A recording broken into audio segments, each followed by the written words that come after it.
Alors, la semaine dernière, on a parlé de la langue arabe. Beaucoup de gens m'ont écrit pour me dire, est-ce que, bon, c'est facile, hein, vous allez faire des recherches. Aujourd'hui, on est à l'ère du mondialisme, à l'ère d'Internet. Vous allez sur Internet, vous trouverez plein de livres qui parlent de ça. Vous cherchez des livres de linguistique, vous allez trouver plein de livres qui parlent de l'importance de la langue arabe, de comment les langues prennent les unes des autres. Bien sûr, l'arabe il prend des autres, mais beaucoup, notre langue française a beaucoup pris de la langue arabe. Et les gens sont étonnés.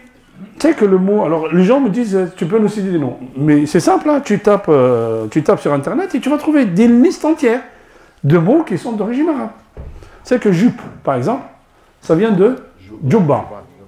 Karaf, ça vient d'où? Rafa. Ça vient de Rafa. La coupe, ça vient de Koub. La coupe, une coupe de... Hein?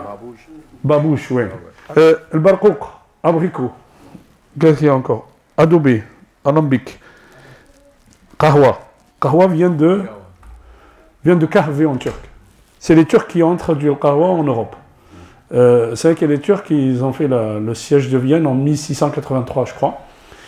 Et pendant le siège de Vienne, ils sont restés de juin jusqu'à octobre, je crois. C'est ça, hein. Et après, le froid est arrivé. Donc, ils ont levé le camp, ils sont partis, ils ont laissé des choses sur leur campement. Parmi ce qu'ils ont laissé, des gâteaux en forme de croissant. Parmi ce qu'ils ont laissé, du café. Le café qu'on a retrouvé après le siège de Vienne est devenu la boisson des rois, qu'on a édulcoré avec du lait. Et on a pris le croissant. Le croissant, c'est l'emblème des musulmans. Ouais, d'où les viennoiseries qui viennent de Vienne. Vous voyez? D'où les viennoiseries, enfin, le matin, nous, on prend le café croissant, on appelle ça des viennoiseries, ça vient de Vienne, mais regardez d'où ça vient. Donc, le kahwa, qui est d'origine indienne, est devenu café, hein, fait kahve en turc, qui est devenu kahwa en arabe, et les Arabes l'ont introduit en Europe. Mais il y a plein... Alors,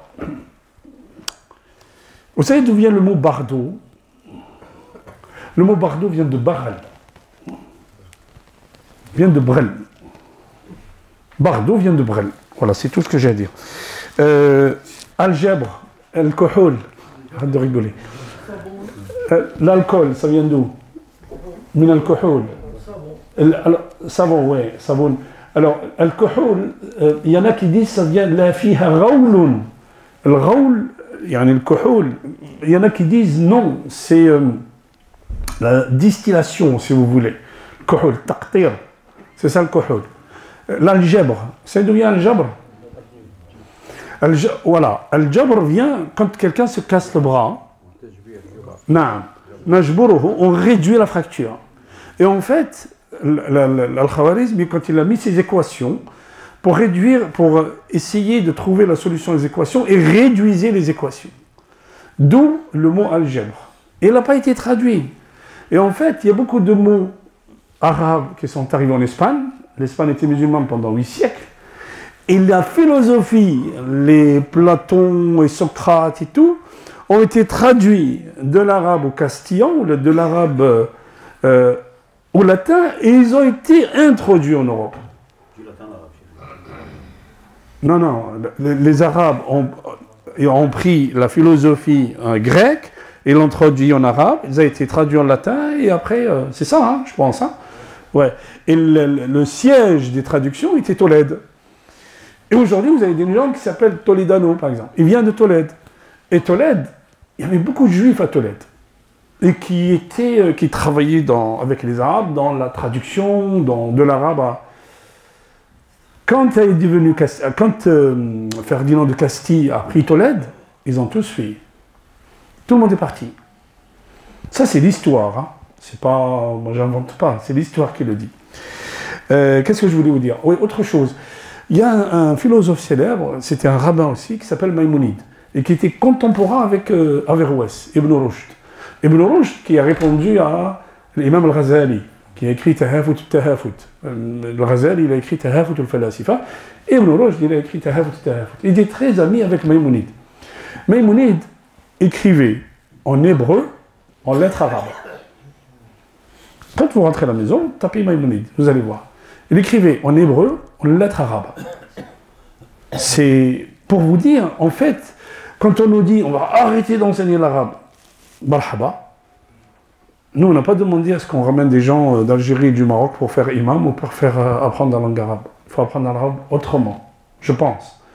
Et apprendre la langue, c'est une ouverture sur le monde, quelle que soit la langue. Tout simplement. Il y a des gens, c'est incroyable. Je vous ai raconté la semaine dernière, les musulmans au XVIIIe siècle, 19e, ouais. Quand les piqûres arrivaient, certains fuqaha disent non, ça vient des musulmans, on ne va pas les utiliser. Fais-toi, vous imaginez. Et ça, c'est quoi? L'ignorance, le jahl. De la même manière, de l'autre côté, quand ça vient des Arabes, non.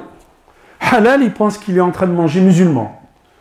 Halal, c'est juste l'animal a été tué d'une manière rituelle et qu'on a vidé l'animal de son sang. Voilà ce que ça veut dire halal. Mais il y a des gens, idéologiquement, ils sont... Vous savez d'où vient le mot amalgame? Le mot amalgame vient de amal al-jima', amalgamer les choses. Le mot amiral, le mot arsenal, artichaut. Enfin bon, je ne vais pas vous citer tous les mots qui sont d'origine. Il y en a qui disent il y en a entre 2000 et 3000. En espagnol, on vous dit il y a 5000 mots. En espagnol, on n'a même pas traduit. Le chandelier en français vient de al-candil en espagnol. Et al-candil, c'est quoi? Al-candil. Et vous savez comment on dit zmoura en espagnol? C'est comment on dit az-zaytunas. Zaytoun. Vous voyez? Bon, il a un autre nom aussi en espagnol, mais ça vient de l'arabe. Et Valence, ça vient de Belensiya bil Arabiya. Hein? Ça vient de là, hein? Ok. Comme Valladolid, ça vient de Belad el-Walid. Ok. Et Alicante, Ali chante. C'est ça. Hein? Et il chante pourquoi? Kana yarfa'u al-adhan. Vous voyez, c'est bon. Il faut juste travailler un peu, chercher un peu, vous savez, vous allez être étonnés. Mais bon. C'est pas pour dire que l'arabe est supérieur aux autres, non. Ça veut dire que les cultures, ça rentre, ça sort, on prend de tout. Hein, on prend des mots de là, et de là, et de là, et de là, et voilà. Et que la civilisation est enracinée depuis des siècles dans les pays, et qu'il y a des gens, d'une manière idéologique, qui essayent de diviser les gens et de créer la haine.